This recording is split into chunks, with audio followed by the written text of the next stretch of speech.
নমস্কার, কেমন আছো সবাই? আশা করছি সকলে খুব ভালো আছো, সুস্থ আছো আর সাবধানে আছো। তোমাদের আশীর্বাদ ভালোবাসাতে আমিও বেশ ভালো আছি।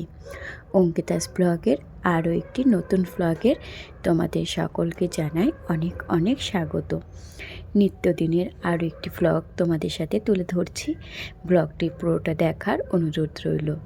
আর ব্লগটি দেখে তোমাদের একটু মতামতটা জানিয়ে যেও কমেন্টে কেমন লাগলো। যাই হোক, আজকের সকালটা অনেক ভোর ভোরেই শুরু হয়েছে। আর আজ যে ভিডিওটি তোমাদের সাথে আমি শেয়ার করছি সেটি হলো কারেন্ট ভিডিও, মানে একদমই আজকের ভিডিও। আজ হচ্ছে শনিবারের ভিডিওটি তোমাদের সাথে শেয়ার করছি। মাঝখানে ঠাকুমা শাশুড়ির অসুস্থতার কারণে ভিডিও বানিয়েও পুরোটা কমপ্লিট করতে পারিনি, সেই কারণেই সেই ভিডিওগুলো তোমাদের সাথে আর দিলাম না, কারণ ওখানে একটু খাপছাড়া ভিডিও করা আছে। তো সেই কারণেই সেগুলো আমি নিজেও আঁকামাথা কিছু এডিটিং করতে গিয়ে বুঝতে পারছিলাম না, সেই কারণেই আর ওই ভিডিওগুলো তোমাদের সাথে শেয়ার করলাম না। যাই হোক, চলো। আর এখানে দেখো উঠোনটা ঝাড় দিয়ে নিয়েছি, তার আগে কিন্তু আমি রান্নাঘরটা মুছে নিয়েছি, সাথে ডাইনিং টেবিলটাও মুছে নিয়েছি। চলো, এখানে ভাতের উতাল এসে গেছে। আর এই যে এখানে একটু মটর ডাল সিটি দিয়ে রেখেছি। এখন এই মটর ডালটা একটু সিম দিয়ে করব, তো সেই কারণেই দেখো এখানে কড়াই বসিয়ে দিয়েছি। তো চলো ঝটপট করে সিমগুলো কেটে নিয়ে সিমটা একটু ভেজে নিয়ে তারপরে ডালটা সোমবারা দেবো। বাইরের কোনো রকম কাজ সেরে তাড়াহুড়ো করে রান্নাঘরে তো ঢুকে পড়েছি, তবে সবজিপাতি সেরকম কোনো কাটাকুটি নেই। আজকে নিজেই কেটে বেছে সব রান্না করতে হবে। তো ঠাকুমা শাশুড়ি সিম ডাল পছন্দ করে, আমার কাকা শ্বশুর বরমাসায় ওরাও খুব পছন্দ করে, সেই কারণেই আজকে একটু মটর ডাল করছি। তাই ওই মটর ডালের মধ্যে একটু সিম দেব, সেটাই কেটে নিচ্ছি। আর বাঁধাকপিটা কেটে রেখেছিলাম, ওটাই ওখানে সিদ্ধ বসিয়েছি, আগের দিন রাতে কাটা ছিল বাঁধাকপিটা। তো যাই হোক, আজকে যা রান্না করব ওদিকে ভাত বসিয়ে দিয়েছি আর ওদিকে হচ্ছে বাঁধাকপি। তবে জানো তো, বসে বসে কাজ করার একটাই সুবিধা, তুমি সবজিও কাটতে পারবে, হাতে রান্না বান্নার সারতে পারবে। এদিকে দেখো আমি শিমগুলো ভাজা বসিয়ে দিলাম, তারপরে এখানে কাটছে। একটুখানি শিমটা ভাজা হতে হতে আমি এখানে একটুখানি গাজর কেটে নেব, বিট গাজর আর গাজর দিয়ে ভাজবো। আজ ঘরে সবজিপাতি সেরকম কিছু নেই। বেশ কিছুদিন যাবৎ ঠাকুমা শাশুড়ির অসুস্থতার কারণে সবার মন খারাপ ছিল, সে কারণে বাজার ঘাটেও যাওয়া হয়নি। তো সেই কারণে একটুখানি সবজি বাজার কমই আছে। তো ভাবলাম চলো যা আছে সেগুলো দিয়েই কিছু একটা করে দেওয়া যাক বরকে। সকাল সকাল আর কি করে দেব, তাই ভাবলাম ঘরে গাজর আছে, বিট গাজর আছে, সেটা দিয়ে ভেজে দিই। আলুটা একটু বাড়ন্ত ছিল, তো বড়মশাই ঘুম থেকে উঠে বাজারে যাবে বই কি, তবে যখন ও বাজার নিয়ে আসবে ওকে করে দেওয়ার মতো সময় আমার হাতে হবে না। তবে ও বাজার আনলে পরে একটা তরকারি করব। এখন ভাজা ভুজি ঘরে যা আছে সেই দিয়েই ওকে জোগাড়ও করে দেবো। তো চলো কী কী রান্না করছি তোমাদেরকে পরে দেখাচ্ছি। আর এখানে দেখো বসেছি এখানে গাজর কাটতে, আর কাটতে কাটতে এই যে বললাম বসে বসে রান্না করার একটা সুবিধা আছে, তুমি রান্না করতে করতেই সমস্ত কিছু করতে পারবে। তবে যারা দাঁড়িয়ে দাঁড়িয়ে সবজি কাটতে পারে ছুরি দিয়ে, তাদের আবার দাঁড়িয়ে দাঁড়িয়েও সুবিধা হয়, কারণ ওই যেমন আমি বসে বসে বটি দিয়ে কাটছি রান্না করছি, তেমন তারাও রান্না করতে করতে ছুরি দিয়ে দাঁড়িয়ে দাঁড়িয়ে কেটে কমফোর্টেবল হয়। তবে আমরা ছোট থেকেই গ্রামে থেকে মানুষ হয়েছি, ছোট থেকেই গ্রাম্য জীবন পালন করছি, তো সেই কারণেই ছুরি কাছে আমাদের ঠিক পোষায় না, আমাদের কাছে বটি শ্রেয়। ছোটো থেকে দিদাকে মাকে দেখে এসেছি বটি দিয়েই সমস্ত সবজি পাতি মাছ সব কাটাকুটি করতে। আমিও সেখান থেকেই শিক্ষা নিয়ে সংসারে তো অনেক ছোট থেকে হাল ধরেছি, ক্লাস 7 থেকে সংসারের রান্না বান্না সংসারের হাল ধরেছিলাম। তো সেখান থেকেই এই বটিতে কাজ করতে এখন যেন একটা অভ্যস্ত হয়ে গেছি। এখন ছুরি কাঁচি দিয়ে আমি পারি না ঠিকই, তবে বটি দিয়ে যে কোনো জিনিস কেটে ফেলতে পারি। ছুরি দিয়ে কাটতে গেলে মনে হয় যেন হাত কেটে যাবে, আঙুল কেটে যাবে, তবে বটি দিয়ে সেই ভয়টা থাকে না। তবে ওই যে বেশি সাবধানতার করতে গেলে আমার আবার হাত কেটে যায়। যাই হোক, আমি অত সাবধানে কাজ করতে পারি না, একটু তাড়াহুড়ো করে কাজ করে অভ্যস্ত, সেই কারণে যত সাবধানতায় করতে যাই তাই তখনই হাত কাটে। তো দেখো এখানে তাড়াহুড়ো করে এখানে ফোড়নটাও দিয়ে নিলাম, কারণ ওখানে সিমটা ভাজা ভাজা হয়ে গেছিলো। আর ফোড়নে একটুখানি পাঁচ ফোড়ন আর একটুখানি লঙ্কা দিলাম, সাথে একটা তেজপাতাও দিয়েছি। তারপরে ওখানে ডালটা বসিয়ে দিয়ে এসেছিলাম ঠাম্মার মুখ ধোয়ার জল দিতে, কারণ বড়মশাই উঠে পড়েছে, তাকে চা করে দেব, তার সাথে ঠাকুমাকে আগে মুখ ধোয়ার জলটা দিয়ে যায়, সাথে ওষুধটাও দিয়ে যায়, তারপরে তাকে তার চাটা দেবো।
চলো, ঠাকুমাকে ওষুধটা দেওয়া হয়ে গেছে।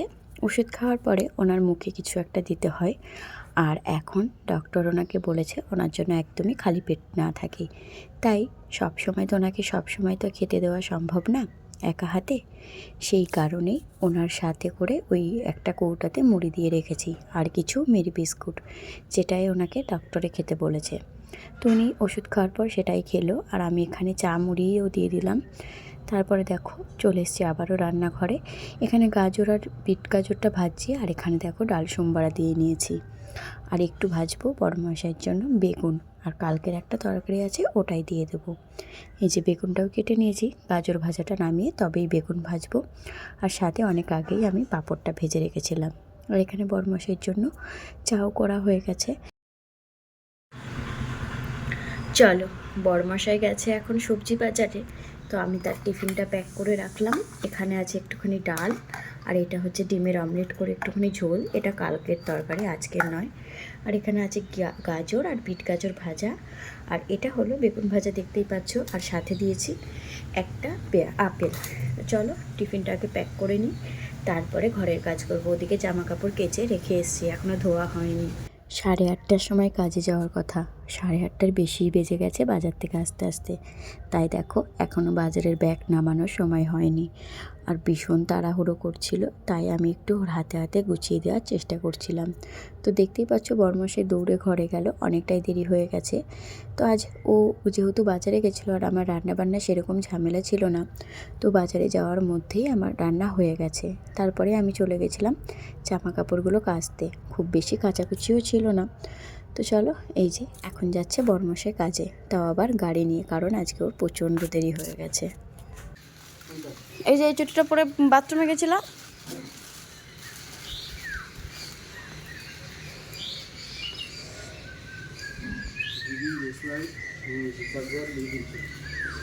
ফোন নিয়েছ, টাটা দিয়েছ, একটা জিনিস দাও। বুড়ি ঘুমাচ্ছে, থাক, এই ঘুমাচ্ছে। বড়মশাই তো কাজে চলে গেছে, ওর মতো ওকে সময় মতো করে দিতে পেরেছি, এটাই আমার অনেক, যেটা আমি রোজই চেষ্টা করি যাতে সময় মতো ওকে গুছিয়ে দিতে পারি। তারপরে এসেছিলাম ঠাম্মার ওষুধ দিতে, ঠাম্মার সারাদিনে কতবার ওষুধ থাকে তোমাদের সাথে আজকে শেয়ার করব। সকালে একটা বাসি পেটে খেয়েছে, তারপরে এই একটা ওষুধ যেটা সারাদিনে 3বার, যেটা খাওয়ার 30 মিনিট আগে দিতে হবে। তো ওনাকে আমি এই 9টার আগে, 9টার সময় একটা ওষুধ আছে সেটা খাওয়ানো হয়ে গেছে অলরেডি।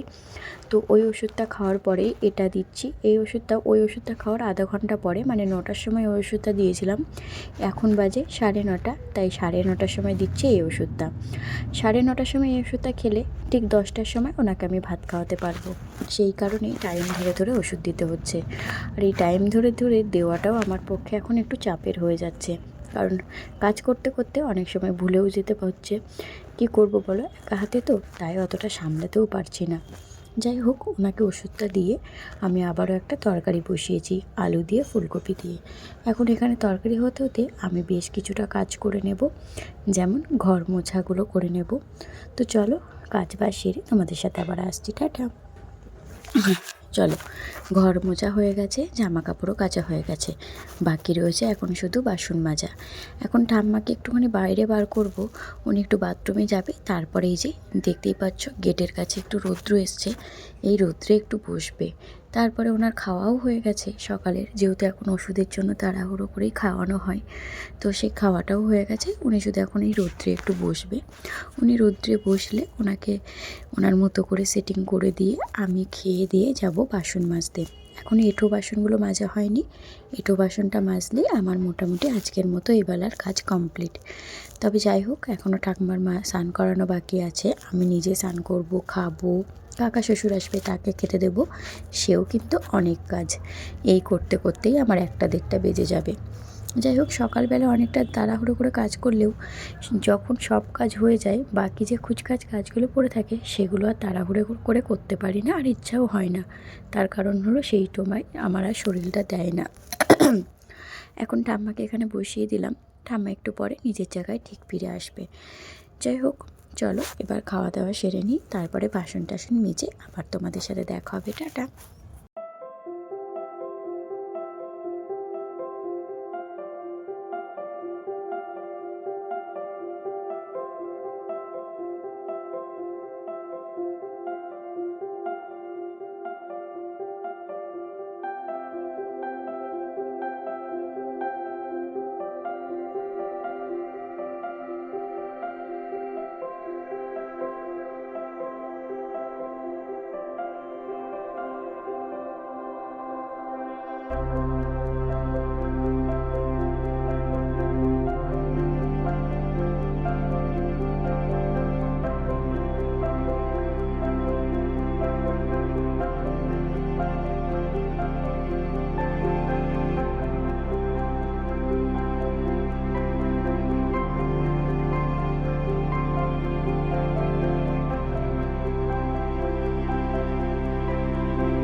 চলো, বাসনটা মাজা হয়ে গেছে, আজ পুরো 12টার মধ্যে কাজ হয়ে গেছে। এখনও 12টা ঠিক বাজেনি, তার মধ্যেই সমস্ত কাজ করে ফেলেছি। তো এখন এই বাসনগুলো উপর দিয়ে ভাবছি একটু ঠাকুমার পিছনে লাগবো। ঠাকুমার পিছনে লাগার মানে ওই যে হাতে সময় থাকলে, কাজ তাড়াতাড়ি হয়ে গেলে ওনার একটুখানি, উনি তো এখন আর নিজের কাজটুকু নিজে করতে পারে না, তাই ওই ধরো কান পরিষ্কার করে দেওয়া, নখ কেটে দেওয়া। নখ কেটে দেওয়াটা আমি করি না সচরাচর, ওটা আমার ভাসুরই করে। যেমন একটু মাথা চুলকে দেওয়া, পিঠ চুলকে দেওয়া, একটু মাথায় ম্যাসেজ করে দেওয়া, হাত পাগুলো একটু টিপে দেওয়া, সেই কাজগুলো আমি যেদিন আমার হাতের কাজ শেষ হয়ে যায় তাড়াতাড়ি সেই দিন করি। তো আজ যেহেতু এখনও 12টা বাজেনি, তো 12টার আগেই যেহেতু কাজ হয়ে গেছে, তো ওনাকে স্নান না করিয়ে আমিও স্নানে যেতে পারবো না। তো উনি একটু 12টার পরেই স্নান করবে, সেই কারণেই ভাবলাম যে চলো তাহলে এদিকে যখন কাজবাজ হয়ে গেছে তাহলে ওনার পিছনে একটু করা যাক। তো এখানে দেখো আমার রান্নার জলটাও মোটামুটি ভরা হয়ে গেছে। এখন যাব ঠাকুমার কাছে, দেখি কি করতে বলে, মাথা চুলকে দিতে বলে না কান পরিষ্কার করে দিতে বলে। এই যে প্রথমে ভেবেছিলাম ওনার মাথার খুশকি তুলে দেবো, তাতে উনি একটু রিলিফ পাবে। তো বললো মাথার খুশকি না, আমার একটু কানটা চুলকে দাও, কানের ভিতর মনে হচ্ছে আবারও নোংরা জমেছে। এটা আমি প্রায়শই করে থাকি, ওনার কানের নোংরাগুলো এইভাবেই পরিষ্কার করে দিই। তো উনি এখন আমি না করে দিলে উনি নিজে পারে না। যখন উনি নিজে পারতো তখন ওনার এইসব কাজ আমার কখনোই করতে হয়নি। মিথ্যা কেন বলবো বলো? উনি যখন নিজে হেঁটে চলে বেড়াতে পেরেছে, নিজে নিজের কাজ করতে পেরেছে, সামান্য মাথাটুকু আমাকে আশ্রয় দিতে হয়নি। ওটা উনি নিজের মতো করেই করেছে। তবে এখন অগত্যা, এখন আমি ছাড়া ওনার আর কোনো ভরসা নেই। যাই হোক, ওনাকে পরিষ্কার টরিষ্কার করিয়ে নিয়ে চলে এসেছিলাম এখানে স্নান করাতে। স্নান ঠিক করবে না, ওই একটু মাথায় জল দেবে আর হাত পাটা ধোবে, গায়ে ঠিক জল দেবে না। আর ওনার স্নানের সময় একটুখানি কলগেট লাগে। ওনার দাঁত না থাকলেও মাড়িটুকু পরিষ্কার করে। তো এটা প্রথম থেকেই দেখে আসছি। তো যাই হোক, চলো ওনাকে স্নান ধান করিয়ে দিই, আমি নিজেও যাবো স্নানে।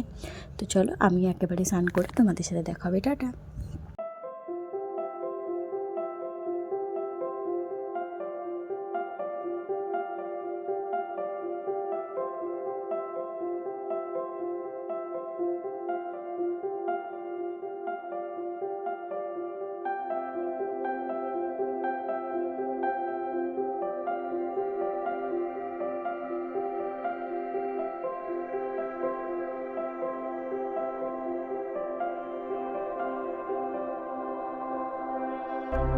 চলো, আমি স্নান করে চলে এসেছি। অনেক দিন পরে তোমাদের সাথে সিঁদুর পরা ভিডিওটা শেয়ার করছি। এখন যেহেতু আমার একটু সমস্যা চলছে, তাই আমি গোলা সিঁদুরে পরছি। আমার যে বিয়ের সিঁদুরটা, সেটা আমার পিরিয়ডসের টাইমে আমি ওটাতে পরি না। কারণ ওটা আমি যখন আমি দেবী বরণ করতে যাই মা দুর্গাকে, তখন আমি মা দুর্গার পায়ে ঠেকিয়ে নিয়ে আসি। সেই কারণেই ওটা আমি কখনোই পিরিয়ডস চলাকালীন ধরি না। তখন আমি এই গোলা সিঁদুরটাই পরি। তবে আগেকার দিনে শুনেছি যখন পিরিয়ডস হতো তখন অনেকেই নাকি সিঁদুর পরতো না। যাই হোক, এখন আমরা ওইসব মানি না। সিঁদুর না পরলে বিবাহিত মেয়েদের মুখটা একদম দেখতে ভালো লাগে না, সেই কারণে সিঁদুর পরি। এখন দেখো, দুপুরবেলা খাওয়া দাওয়া করে জাস্ট একটু রেস্ট নিতে এসেছি। যত তাড়াতাড়ি কাজ সারি না কেন, খাওয়া দাওয়া হতে হতে আমাদের ঠিক বেলা 4টে বাজে। সবে শুয়েছিলাম, এসছে বাড়িতে মা। মায়ের আসার কথা ছিল, সেটা আমি সকালেই শুনেছি। মা নিজেই বলেছে। তো মা আসার কথা শুনে আমি একটুখানি বেশ আনন্দিতই হয়েছিলাম যে মা আজকে আসবে। তো দেখো, মা চলে এসছে। আর এসে একটু গরমও লেগে গেছে। আর যখনই আসে তখনই এক রাশ খাবার নিয়ে আসে, সেটা আমার বাড়ির জন্যই হোক আর নিজের বাড়ির জন্যই হোক। এটা আমার মায়ের বড় বড় অভ্যাস। যখন যেখানেই যাবে সেখানকার জন্য এক রাশ খাবার নিয়ে যাবে। আর নিজের জন্য একটু রুটিও বানিয়ে নিয়ে এসছে। এখন মায়ের একটু খিদেটা বেড়েছে। যখন মা অসুস্থ ছিল তখন খেতে পারতো না, সেই কারণেই এখন একটু সুস্থ হওয়াতে সবসময় নাকি ওনার খিদে পায়, সেই কারণে এখন খাবার নিয়েই ঘুরে বেড়ায়।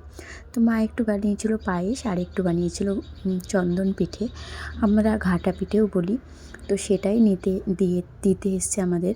আর এখানে 3টে বাটি, 2টো বাটি আমাদের, একটা বাটি বৌমনির জন্য। তো বৌমনিরা অতটা বেশি না খাওয়াতে ওদের জন্য অল্প করেই নিয়ে যাবে। আর আমার বাড়ি যেহেতু লোক সংখ্যা বেশি, তাই। আর এখানে দেখো, খিদে পেয়ে গেছিলো এসেই, তাই জামাই বাড়ি এসে নিজের হাতে বানিয়ে আনা বাঁধাকপি আর নিজের বাড়ির থেকে করে আনা রুটিই খাচ্ছে। জামাই বাড়ি এসে জামাই বাড়ির অন্ন মুখে দেয় না এখন। ওনারা এখন আর আমার বাড়ির খাবার অতটা ভালো লাগে না, জানি না কেন। হয়তো মনে অনেকটাই ব্যথা পেয়েছে, সেই কারণেই। অনেক দিন পরে মাকে পাশে শুইয়ে মায়ের মাথায় একটু হাত বুলিয়ে দিলাম। কী যে ভালো লাগছিল। যখন মা অসুস্থ ছিল খুব মন চাইতো যে মায়ের একটু সেবা করি, কিন্তু ওই যে অভাগা মেয়ে আমি, উপায় ছিল না, যে কারণে মায়ের কাছে যেতে পারিনি তার অসুস্থতার সময়। তো চলো, সন্ধ্যা হয়ে গেছে, বড়মশাও চলে এসেছে। অনেকটা টাইম আমি আর আমার মা শুয়ে শুয়ে গল্প করেছি, তবে ঘুমাইনি। এখন একটুখানি চা করে নিয়ে এসেছি। চা একটু আগেও করেছিলাম, সেই চাটা ভালো হয়েছিল না। তো আমার মা আবার একটু, আমাদের বাড়ির সবাই একটু চা শৌখিন মানুষ, চা খেতে ভালোবাসি তো, আর সেটা খুব ভালো করেই খেতে ভালোবাসি, সেই জন্য আবারও চা করেছিলাম। তো এখনও মা যায়নি, বাজে এখন সন্ধ্যে 7টা। সন্ধ্যে 7টার সময় ঠাম্মার একটা ওষুধ আছে, যেটা প্রেশারের ওষুধ, যেটা সকালে খেত, এখন ডক্টর সেটা সন্ধ্যায় করে দিয়েছে। তো সেই কারণেই আবারও আসলাম তার ঘরে তাকে ওষুধ দিতে। চা খেয়ে বেচারা ঘুমাচ্ছিল, তাকে ঘুম থেকে ডেকে তুলে আমাকে ওষুধটা দিতে হচ্ছে। কিছু করার নেই, উনি ঘুমালেও কিছু করার নেই, ওষুধের সময় ওনাকে ওষুধটা খেতেই হবে। তো মাও বেরোবে, তো সেই কারণেই ভাবলাম যে একেবারে ওষুধটা দিয়েই মা বেরোক। যাই হোক চলো, ওনাকে এখনকার মতো ওষুধ খাওয়ানো হয়ে গেছে। এখনও রাতের বেলা 3খানা ওষুধ আছে, সেটাও খাওয়াতে হবে। তারপরে ওনার আজকের মতো ওষুধের কোটা কমপ্লিট হবে।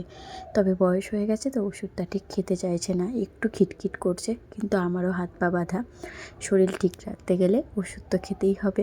যাই হোক, ওনার ওষুধটা দেওয়া হয়ে গেছে। চলো এবার মাও বেরোবে, মাকেও আগে বিদায় দিয়ে আসি।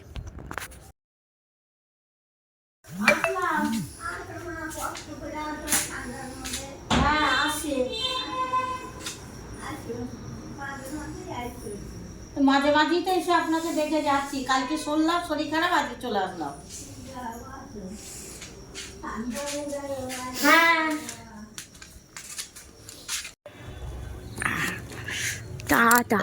শোনো, উঠছি। ওটা আগিয়ে যাক, আগিয়ে যাক, ওখান থেকে ওঠো। হ্যাঁ, ঘরে যাও না, আগে যাও। আরে যাও না। হ্যাঁ, টাটা, বাই বাই। না আয় দেখো আবার, যাও যাও যাও। বাবা উঠছি। তোমার এই স্বর্গরাতে উঠতেই আমার উঠতে জেঠুর গাড়িটাই সুন্দর। আচ্ছা শোনো, আসছে। ওইদিকে যে কি ঠান্ডা লাগে রে, এই ঘুগিয়াটা ছেড়ে যাবে তো? ওই ব্রিজটা পার করলে, ও কি ঠান্ডা। ব্রিজের আগের থেকেই ঠান্ডা। চলো বাবা, দুর্গা দুর্গা। সাবধানে চলো। অন্য জায়গায় সরিয়ে রাখ মা। সরিয়ে রাখবো, সাথে আজকে পানিশমেন্টও আছে, খাওয়া হবে না। ওর অর্পণ যদি ওর ভাগ, হ্যাঁ ওর ভাগের থেকে তাই দেবে।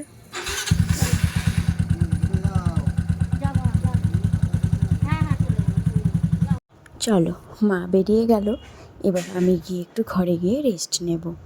আর এখানে দেখো, আমার মাকে বরমশাই গেল দিতে। আর এদিকে দেখো, আমাদের বাড়ির যে কুকুরগুলো থাকে, একটা অকাজ করে রেখেছে, সারাক্ষণ আমার এই ঝাঁটাটা নিয়ে খেলা করে। তো যাই হোক চলো, ঝাঁটাটাও একটু গুছিয়ে রাখি, রেখে ঘরে গিয়ে একটু রেস্ট নিই। সারাদিন আজকে আর শোয়া হয়নি মা আসাতে, তো এখন গিয়ে রেস্ট নিয়ে তারপরে আবার উঠে রান্নাবান্না করব। এই যে একটু রেস্ট নিয়ে উঠে পড়েছি, এখন বসিয়ে দিয়েছি ভাত। তো এখানে এটা হচ্ছে আমাদের ভাত, ঠাম্মার ভাত আলাদাভাবে হবে। তো এখানে কিছু বাসন ছিল, সেগুলো আমি মেজে এনেছি, কারণ রাতের বেলা খাওয়া দাওয়া, চায়ের বাসন সব একবারে মাজতে গেলে না অনেক বাসন হয়ে যায়। আর ঠান্ডার মধ্যে তো বরমশাই একটু বিরক্ত বোধ করে, তো আমার মুখের দিকে তাকিয়ে কিছু বলতে পারে না। তো সেটা তো বুঝি, সেই কারণেই তড়িঘড়ি করে ভাত বসিয়ে দিয়ে চলে গেছিলাম চায়ের বাসনগুলো মাজতে। আর আজকে তো চায়ের বাসন অনেক হয়েছিল, তো খাওয়া দাওয়ার বাসন দিয়ে, চায়ের বাসন দিয়ে রাতে প্রচুর বাসন হয়ে যেত। সেই কারণে চায়ের বাসন দিয়ে, বড়মশাই টিফিনের বাসন দিয়ে সবগুলো মেজে নিয়ে এসে রাখলাম। তো এখন এগুলো উপর দিয়ে তারপরে যাব সবজিগুলো গোছাতে। সকালে সবজি এনে রেখেছিল, যেগুলো গোছানো হয়নি। এই যে এখন এই সবজিপাতিগুলো সব গুছিয়ে রাখবো। তোমরা হয়তো আমার ভিডিওগুলো দেখতে দেখতে বুঝেই গেছো সবজিপাতি আমি ঠিক কীভাবে গুছিয়ে রাখি। তো আজও তার অনতা হবে না। আর এই যে ঠাম্মার ভাত, এই গলা ভাতটাই উনি এখন খায়। তো ডক্টর ওনাকে সিদ্ধ ভাত খেতে বলেছে, সাথে আলু সিদ্ধ। আমি ওই আলু সিদ্ধ না দিয়ে তরকারির আলুই ওনাকে দিই। তো এখানে আমাদের জন্য বসিয়েছিলাম ডিম সিদ্ধ, বড়মশাই খাবে হাফ বয়েল, সেই কারণেই ওর ডিমটা তুলে রাখলাম। আমার আবার একা হাতে অনেক জ্বালা, এত জ্বালা সহ্য করেও রয়ে গেছি শ্বশুরবাড়িতে। এক একজনের এক এক রকম খাওয়ার রুচি। যাই হোক, সবার রুচি মতো চলতে পারলেই বাড়ির বউরা ভালো, না চলতে পারলেই বাড়ির বউরা খারাপ। সেটা যুগ যুগ ধরে হয়ে আসছে, আমাদের বাড়িতেও সেটা অনথা হয় না। তো চলো, এখানে দেখো, ওখানে কিন্তু এখনও আমাদের ডিমটা সিদ্ধ হচ্ছে। আর এখানে বসিয়েছি মটরশুঁটিগুলো ছাড়িয়ে রাখতে। একবারেই ছাড়িয়ে রাখছি, যাতে রান্নার সময় বারবারে ছাড়িয়ে নিতে না হয়, আর তাড়াহুড়োর সময় বিরক্তবোধ না হয়। তো এখানে সেই ছুরি দিয়ে বসেছিলাম ফুলকপি কাটতে, যেটা আমার খুবই বিরক্তর কাজ, ছুরি দিয়ে কাজ করতে পারি না। তো সেইভাবে হচ্ছিল না, দেখো লাস্টে বটির সাহায্য নিতেই হলো। যাই হোক চলো, এগুলো একটু গুছিয়ে পাতিয়ে রাখি, তারপরে ওদিকে সবাইকে খেতে দেব। কাকা শ্বশুর বাড়িতে চলে এসছে, ঠাম্মার খাওয়ানো হয়ে গেছে, তার আরও একটা ওষুধ বাকি আছে, সেই ওষুধটা দিয়ে তারপরে দেবো কাকুমনির ভাত। এখানে ফুলকপি দুটো কেটে রেখে দিলাম, যাতে আমার পরবর্তীকালে রান্নার সুবিধা হয়। তো চলো গুছিয়ে রাখি, তারপরে ওদেরকে খেতেও দেবো।